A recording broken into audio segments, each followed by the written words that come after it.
Hi, welcome to Quantitative Trading Full Course Series. Today I will be showing you guys the results I have been trading for 5 days with the decision tree model. I trained it for trading US stocks. If you want to learn how it was built and how I optimize it, please take a look on my previous releases. For this video, I will simply show you guys the results and how to code the scripts for forecasting. Okay, let's not waste any more time and let's get right into it. Here is the result for Apple. What's on the left is the actual signals. The signal I received for today is predicting the direction of stock price movement for tomorrow. So let's say I have received a short signal on July 28 after market close. That means at the moment when the market begins on July 31, I will be shorting Apple, and before the market closes in the afternoon, I would need to close all my positions, and I will do the same thing for every trading day.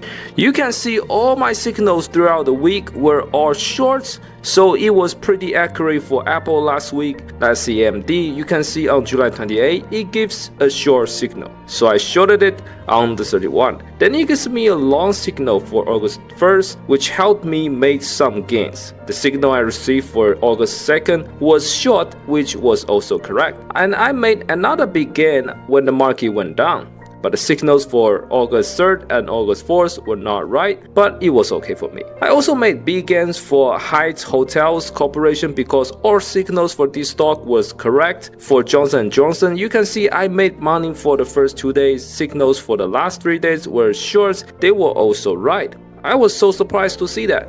For MasterCard company stock, 4 out of 5 signals had it right. Only the signal for August 3rd was wrong, but overall, I also made money for this stock. The only stock that was not good was Microsoft. You can see these signals for Microsoft were wrong. But the good thing is that I trade other stocks simultaneously, so I had diversified my risks. It was okay for me. For Netflix, only the signal for August 1st and August 4th went accurate. 3 out of 5 signals weren't right, so it was not good for trading Netflix last week. Next, let's see Nvidia. Signals were accurate for Nvidia's drawback. I made money for this one too. And for another stock I had also been trading was Texas Instruments. You can see I have also captured the wonderful short opportunity but failed the last two.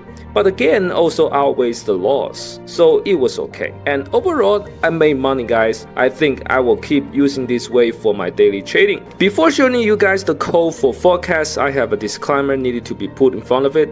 All these materials are for educational purpose only. If you want to use them for live trading, you are on your own risk. From line 6 to line 12, we imported all essential modules and libraries. Feature engineer and models are local libraries I built for this program. I've shown you guys before, so I'm not going to talk about it. From line 14 to line 22, I loaded my configuration from my config.json file. For lines between line 24 and line 33, it is a function to generate signals.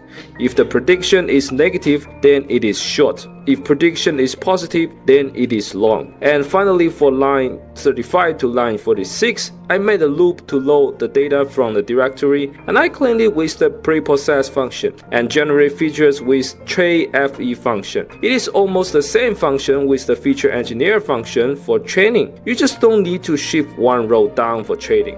Other things remain the same.